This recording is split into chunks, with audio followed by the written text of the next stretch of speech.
So here's exactly how health anxiety begins in most people. Now, this does not mean that this is exactly how it began in your case, but this is how it begins in most cases. So yesterday we did the video. It was not very popular on YouTube, but it did quite well on TikTok. And we got a lot of comments about, hey, things are a little bit confusing. Can you simplify it a little bit more? So in this video, I'm going to try to simplify it as much as possible. All right, let's begin. So it starts with some symptom you might have. It could be a lymph node, right under here, or, anywhere. Maybe you just recovered from an infection. Maybe you had a tooth infection and you've just recovered from it. And you noticed a swollen lymph node, which is normal when it happens in 95% of cases.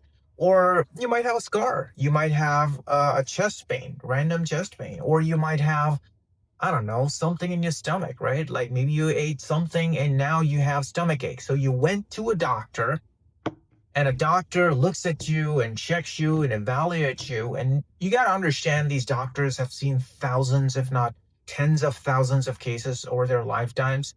So they really know what they're talking about. But in most cases, they don't really know or care about your health anxiety, your mental health, or anything like that. So they would give you advice like, hey, look, there's no need to worry, there's no problem here. Let me zoom in a little bit so you can see. All right. Can you see? Okay. All right, let me put it here. So no need to worry. Just return if it gets worse, or if it gets bigger, or it doesn't go away in like 2 weeks or 3 weeks, or sometimes they even give you vague advice like there's a 90% chance it's not cancer. There's a 90% chance it's not, MS or whatever. So what happens is your mind starts to overthink, right? And it focuses only on searching for that if. Because he said, return if it gets worse. Your mind starts to overthink and it starts searching for that if.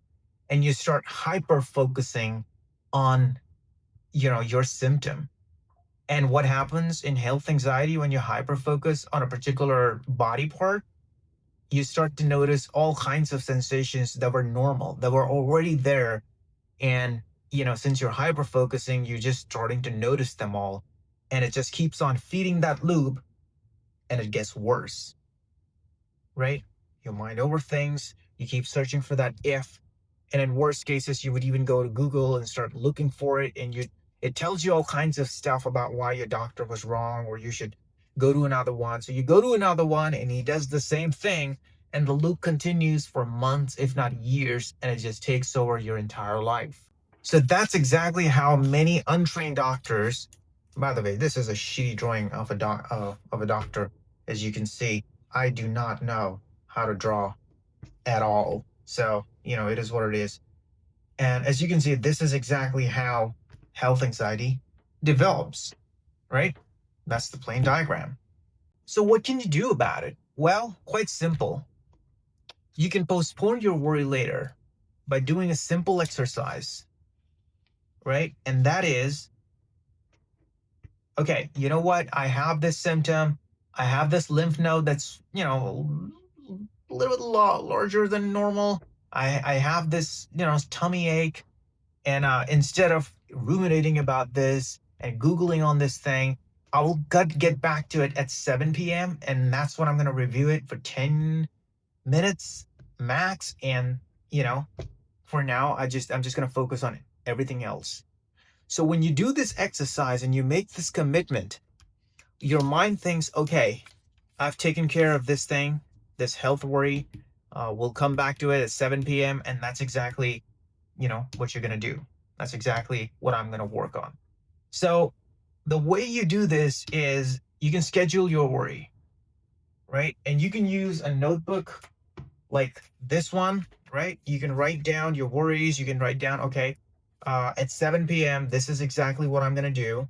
Or you can use apps like QuickCom. This is an app that I've developed, and I'm using a big ass iPad to show this to you because the phone would be too small, and I am already recording this with another phone. So here you go.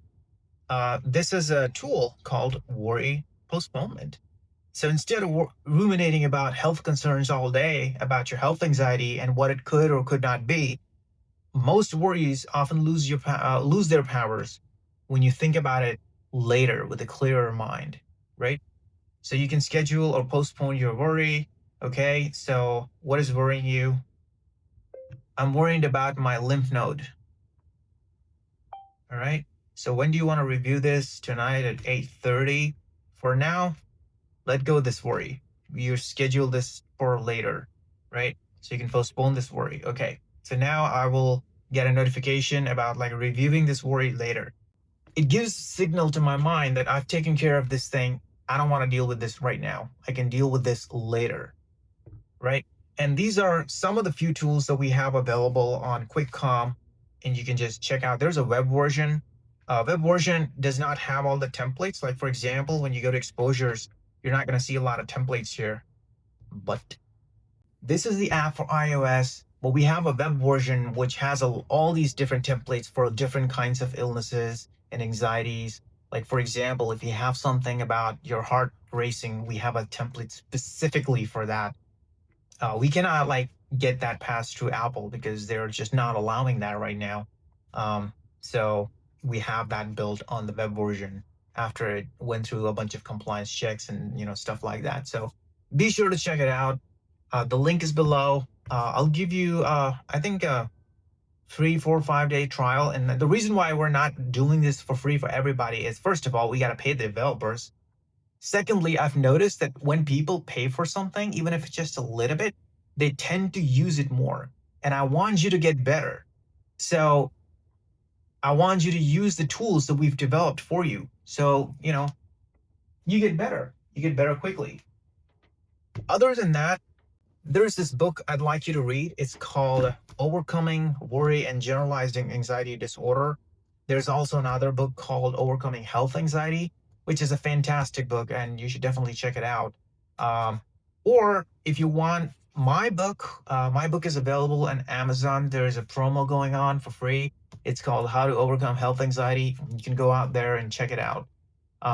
So yeah, as far as what books I'm reading right now, it's Time Anxiety. I don't know anything about this book. As you can see, this is brand new. I haven't even opened this up, but this is the book that I'm reading, and I'll let you know how it is. Last month, I read this book called Japanese Death Poems. It's meditations about your own death, about your mortality. And if you guys have fear of your death or death anxiety, this is one of those books that allows you to meditate on it and get better, accept things as they are. So all this anxiety that you get starts when you have intolerance of uncertainty. As you can see here, the doctor mentioned there's 90% chance it's nothing, right? But you focus on that 10%. It doesn't matter if he would have said 99%, you would have still focused on that 1%, right? So, and they cannot say a 100% because, they're always like, well, I don't want to get sued. I can't just, say something with 100% certainty unless they have something to back that up because, they don't want to get sued. So your mind just does this loop and you're always searching for certainty. And as you know, only thing that is certain is nothing is certain. I'll see you tomorrow.